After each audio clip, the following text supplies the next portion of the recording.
Hello everyone, my name is Kitty Tripathi and I am faculty of Electrical Engineering Department in BBD NIIT Lucknow.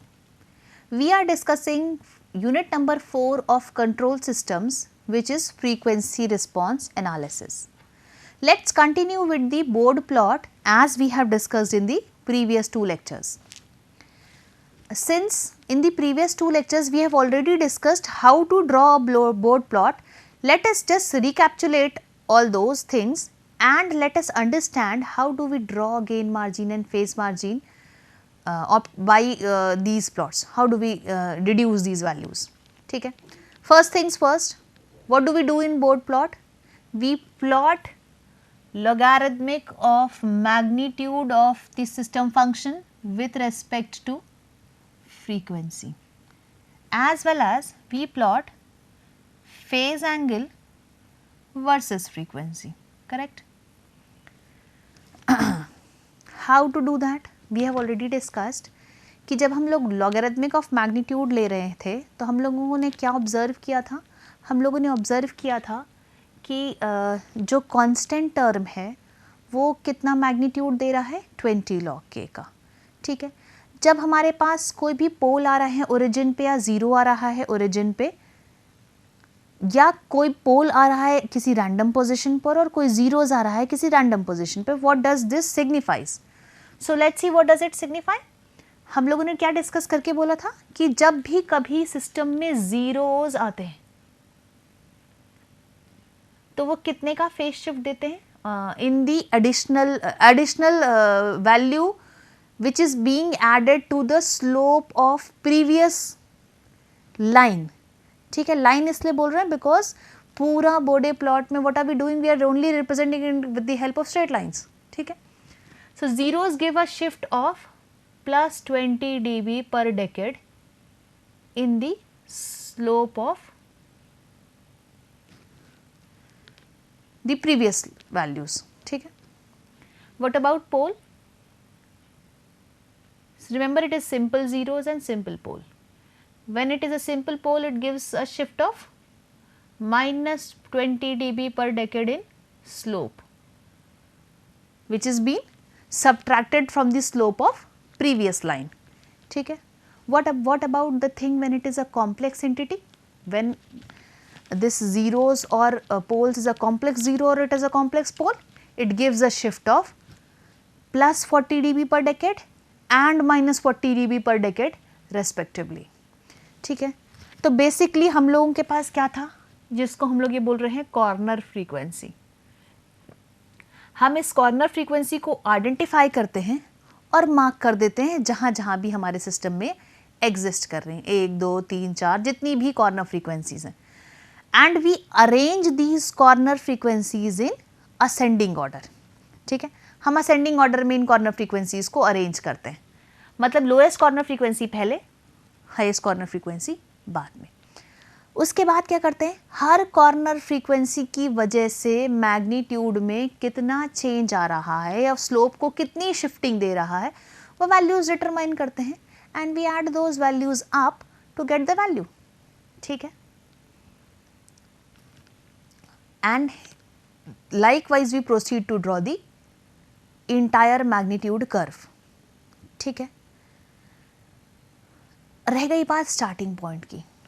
तो when we are using a system which is having no pole at origin, then it is very easy, we get the starting point with respect to only the constant of the system which is k, ठीक है।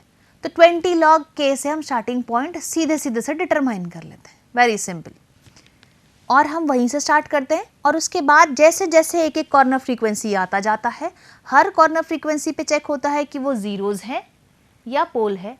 अगर zeros है तो zeros में previous पोल में value, previous slope में values add करेगा 20 dB per decade का। अगर वो एक पोल है तो -20 dB पर डेकेड का स्लोप में डिक्रीमेंट लाएगा, ठीक है। What about if it is a type 0 system? That means we are only having k into s plus z1 upon s plus z2 into s plus z3, like if there is some expression like this. I am saying expression मान लेते हैं है कोई k into s plus z1 upon s plus P1 into s plus P2। ठीक है, मान लेते हैं ऐसा कोई सिस्टम है हमारे पास जिसमें एक एग्जाम्पल की तरह मान लेते हैं, चलो कॉर्नर फ्रीक्वेंसीज का ऑर्डर ऐसा ही है, Z1 P1 फिर P2। ठीक है, सबसे पहला काम हमें मैग्नीट्यूड के लिए क्या करना पड़ेगा, स्टार्टिंग पॉइंट निकालना पड़ेगा। सिंस देखो ओरिजिन पे कोई पोल नहीं है तो इनिशियल शिफ्ट ही फेज का हमें +20 -20 जैसा कुछ लेना नहीं होगा, और इनिशियल मैग्नीट्यूड फिर हमें डायरेक्टली किससे मिल जाएगा, 20 log k से।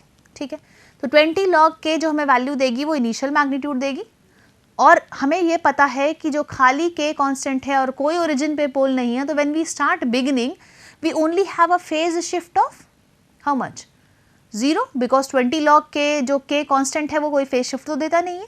तो व्हाट डू वी डू, तो जो हमारा स्टार्टिंग पॉइंट आया है उस पॉइंट से फर्स्ट कॉर्नर फ्रीक्वेंसी, यानी कि यहाँ पर जो Z1 है, एग्जाम्पल ले रहे हैं अगर हम, तो इस Z1 फर्स्ट कॉर्नर फ्रीक्वेंसी तक 0 dB की लाइन जाएगी, 0 dB पर डेकेड की। What is a 0 dB per decade line, it is something like this only, a straight line which is parallel to the frequency axis. ठीक है, कहाँ तक ये जाएगा, जहाँ तक फर्स्ट कॉर्नर फ्रीक्वेंसी ना मिल जाए।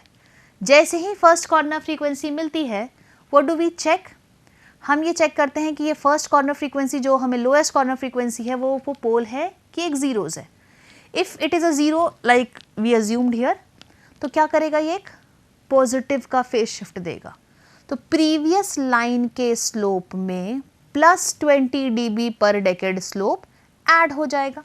ठीक है, अगर previous line 0 dB per decade की थी तो न्यू लाइन कितनी हो जाएगी, 0 + 20 dB per decade which is a 20 dB per decade, मतलब 20 dB पर डेकेड की एक लाइन ड्रॉ करनी है। कहाँ तक करेंगे, जब तक हम P1 पर ना पहुँच जाएं। ठीक है, अब बात आती है 20 dB पर डेकेड की लाइन कैसे ड्रॉ करेंगे, तो उसके लिए ही हम लोग एसिम्पटोट्स बनाते हैं। एसिम्पटोट्स से सेट स्क्वायर की हेल्प से we can parallelly do a parallel translation and draw a line parallel to 20 dB plus 20 dB per decade from Z1 to the second corner frequency which is P1। ठीक है, जैसे ही P1 पर आए हमने देखा कि P1 क्या है, एक पोल है। पोल के लिए कितना शिफ्ट होता है फेज उसमें स्लोप में -20 dB पर डेकेड का। पिछली लाइन अगर +20 dB पर डेकेड की है, अगली लाइन -20 dB पर डेकेड में ऐड हो जाए उसमें, तो +20 और -20 cancel out, it becomes 0 dB। तो क्या होगा, P1 से P2 0 dB की लाइन जाएगी। जैसे ये +20 dB पर डेकेड की गई, P1 से P2 कितनी जाएगी, 0 dB पर डेकेड की। जैसे ही P2 पर पहुँचे फिर एक कॉर्नर फ्रीक्वेंसी है, फिर यहाँ स्लोप चेंज होगा, क्योंकि ये P2 एक पोल है, स्लोप फिर -20 dB ऐड होएगा सिस्टम में, तो 0 में -20 ऐड करें, it becomes -20 dB। So from P2 we draw a line of -20 dB per decade till where, till infinity. ठीक है, hence we obtain the magnitude plot. जब फेज एंगल की बात करें इस पर्टिकुलर केस में, तो फाई कैसे निकलेगा, फाई निकलेगा phase angle of Z1 minus phase angle of effect of P1 minus phase angle effect of P2। How do we calculate phase angle effect of Z1, tan inverse imaginary part upon real part. और तभी तो हम लोगों ने standard format में representation सीखा है कि जब भी हम फैक्टर्स में रिप्रेजेंट करें हमारे पास रियल और इमेजिनरी पार्ट सेपरेटेड रहें, जिससे हमें एफर्ट्स ना करने पड़े रैशनलाइज और सिंप्लीफाई करने के लिए in the middle of the story. ठीक है, और जैसे ही हमें ये फाई मिल जाता है एक्सप्रेशन, उसमें ओमेगा की डिफरेंट वैल्यूज सब्स्टिट्यूट कर कर एक कर्व, कई सारे पॉइंट्स ऑब्टेन कर लें। जो कर्व हमें मिल जाएगा वो मिलेगा फेज एंगल का कर्व। ठीक बात है, अब चलो हमने कर्व ड्रॉ कर लिया एक किसी सिस्टम का, for example it is shown in a figure, in this figure. हमें देखो ऊपर वाला जो फिगर है वो क्या शो कर रहा है, मैग्नीट्यूड वर्सेस फ्रीक्वेंसी, और जो नीचे वाला फिगर है वो क्या शो कर रहा है, phase angle versus frequency. How do we know this, see here this is angle scaling and this is the magnitude scaling. ठीक है, it is in degrees. Now what, हमें कर्व मिल गया, अभी क्या करें, हमें क्या करना था इस कर्व से, स्टेबिलिटी डिटरमाइन करनी थी। और स्टेबिलिटी सेफ्टी डिटरमाइन करने के लिए हम लोगों ने कॉन्सेप्ट सीखा है गेन मार्जिन और फेज मार्जिन का। क्या सीखा है कि gain margin is 1 upon magnitude of the function at a frequency called phase crossover frequency, which is also written as 20 log magnitude at phase crossover frequency, ठीक है। और फेज मार्जिन के लिए क्या सीखा है, 180 degree plus phase angle at a frequency called as gain crossover frequency, ठीक है। तो बेसिकली गेन मार्जिन और फेज मार्जिन निकालने के लिए गेन क्रॉसओवर और फेज क्रॉसओवर वैल्यू निकालनी पड़ती है, ठीक है। कैसे निकालें, नाम हमने कहा था ना, नाम से आइडेंटिफाई होता है। क्रॉसओवर का मतलब क्या है, अपनी इनिशियल वैल्यू को क्रॉस किया है। मैग्नीट्यूड की इनिशियल वैल्यू क्या है, मैग्नीट्यूड की इनिशियल वैल्यू है 1, when we take it into logarithmic scale it becomes 0 dB, ठीक है।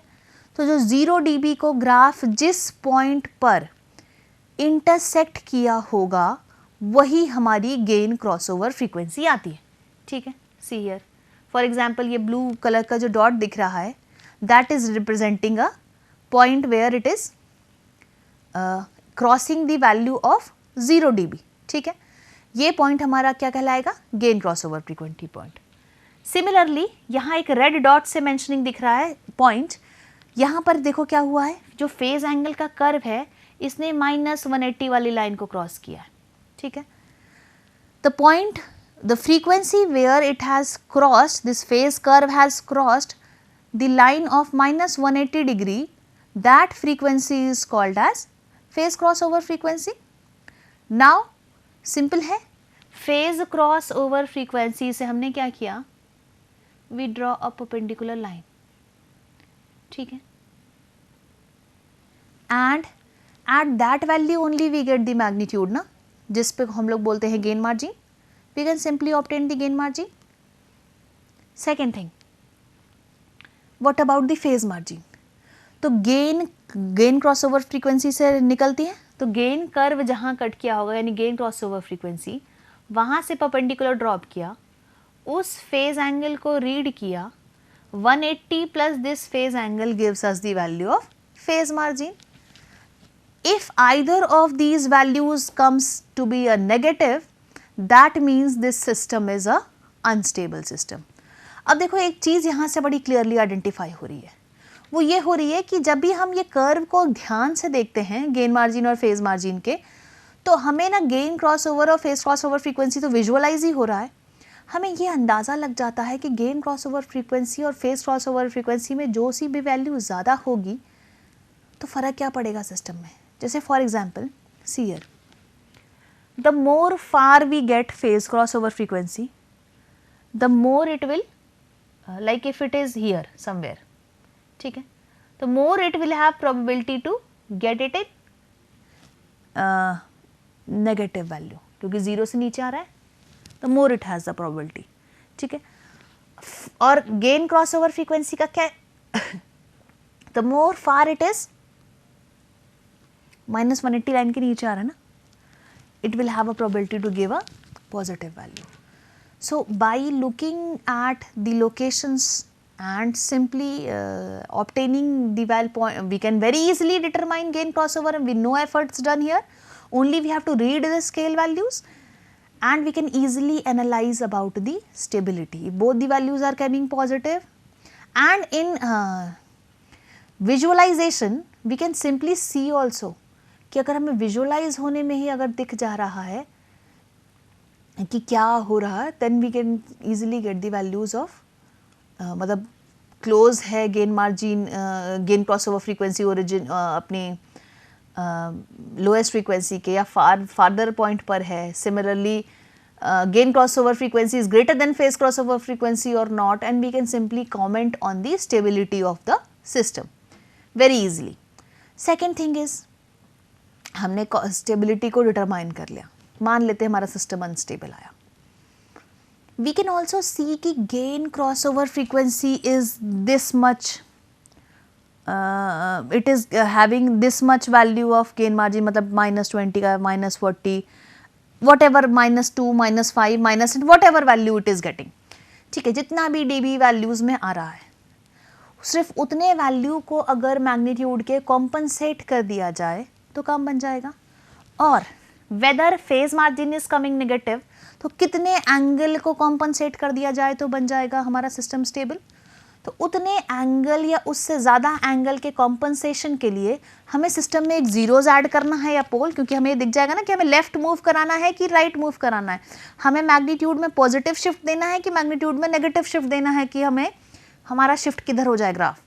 ठीक है, इससे क्या होता है, हमें सिस्टम में कॉम्पनसेशन आसानी से हो जाता है कि जो भी सिस्टम में जिस भी रीज़न से अनस्टेबिलिटी आई है उसको विजुअलाइज करके उसको हम आराम से कॉम्पनसेट कर पाएँ, जिससे क्या हो, हमें एक बेटर आउटपुट मिल पाए। ठीक है, see here we define the two frequencies which we talked about. One is frequency where it has intersect the 0 dB line called as gain crossover frequency. ठीक है, 0 dB लाइन को इंटरसेक्ट जिस point पे कर रहा है, गेन क्रॉसओवर फ्रीक्वेंसी. जिस point पर सेकेंड इंपॉर्टेंट फ्रीक्वेंसीज, जिस फ्रीक्वेंसी की वो वैल्यू जिस पॉइंट पर कर्व क्या हो रहा है, -180 डिग्री फेज शिफ्ट को अटेन कर रहा है, जैसा कि डिस्कस किया। अगर इस एग्जांपल में देखिए तो -180 डिग्री कहाँ अटेन कर रहा है, इस पर्टिकुलर पॉइंट पर.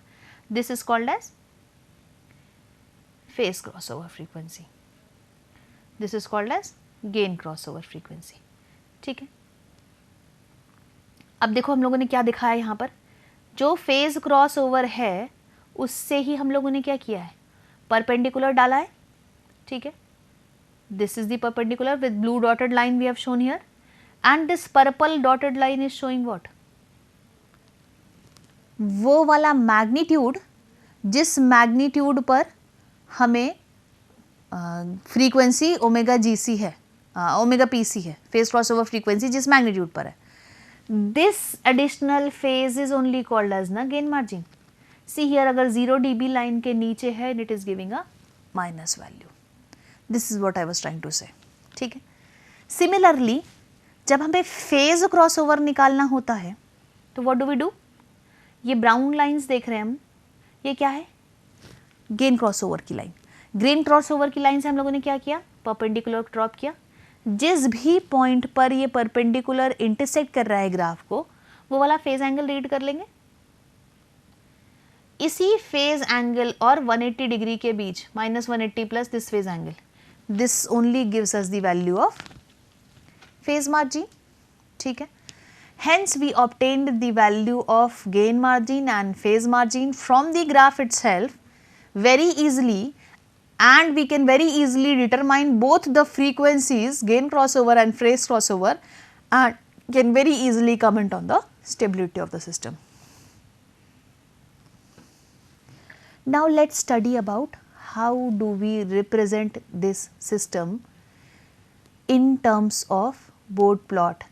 फर्स्ट थिंग्स फर्स्ट, जो हमारे पास एक्सप्रेशन है देखो वो किस फॉर्मेट में, सिर्फ एस प्लस समथिंग, हम लोग क्या करना है इसे कॉम्प्लेक्स या 1 प्लस जे ओमेगा समथिंग के फॉर्मेट में रिप्रेजेंट करना है. एस को जे ओमेगा रखो सबसे पहले, तो यही चीज़ सीखी हम लोगों ने. तो इट बिकम्स 2500, एस की जगह जे ओमेगा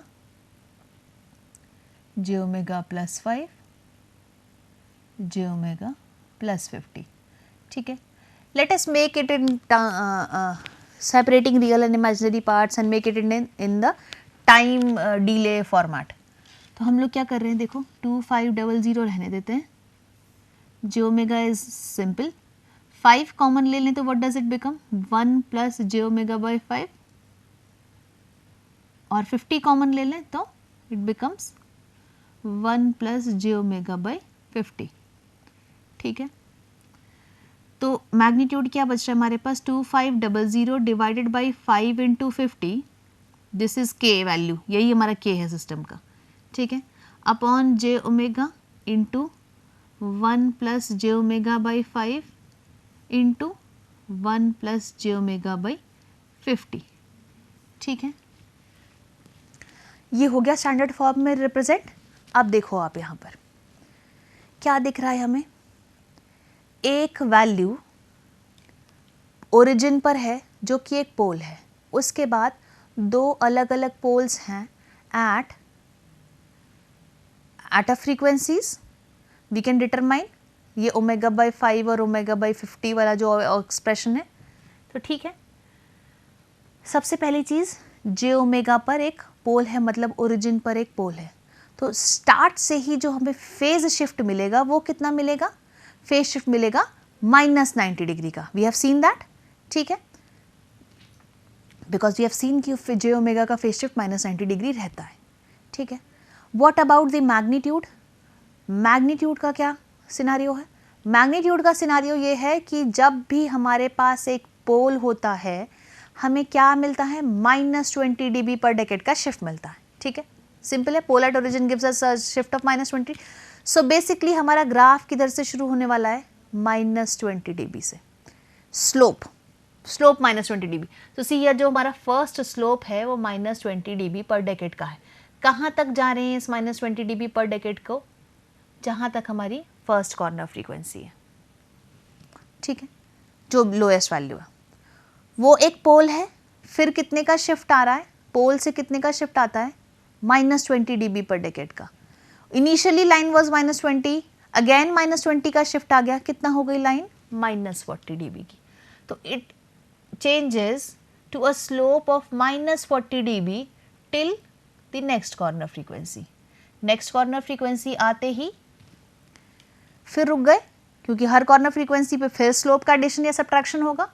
तो ये नेक्स्ट कॉर्नर फ्रीक्वेंसी फिर से एक क्या है, जीरोस, सॉरी पोल्स, पोल के लिए फिर -20 का शिफ्ट, प्रीवियस लाइन ऑलरेडी -40 की थी, the shift becomes again -20, it becomes -40 plus -20 is -60।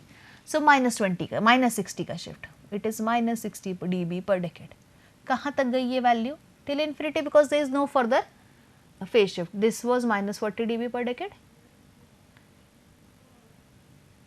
and this is -20 dB per decade. What about the starting point? Curve का स्लोप तो मिल गया, स्टार्टिंग पॉइंट कैसे मिलेगा, तो हमारे पास k का वैल्यू गिवन है, ठीक है, उस k की वैल्यू से since the initial show slope is giving a phase shift of क्योंकि एक पोल है ओरिजिन पर, it is a -20 dB per decade.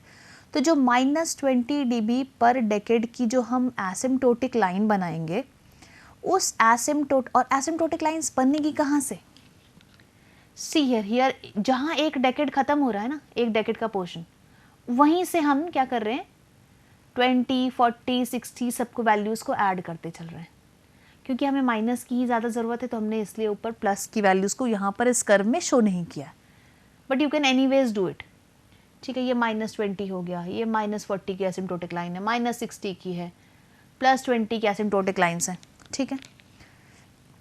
जो लाइन जिसको कनेक्ट कर रही है, see we have to already check also कि ये नेगेटिव स्लोप है या पॉजिटिव स्लोप है।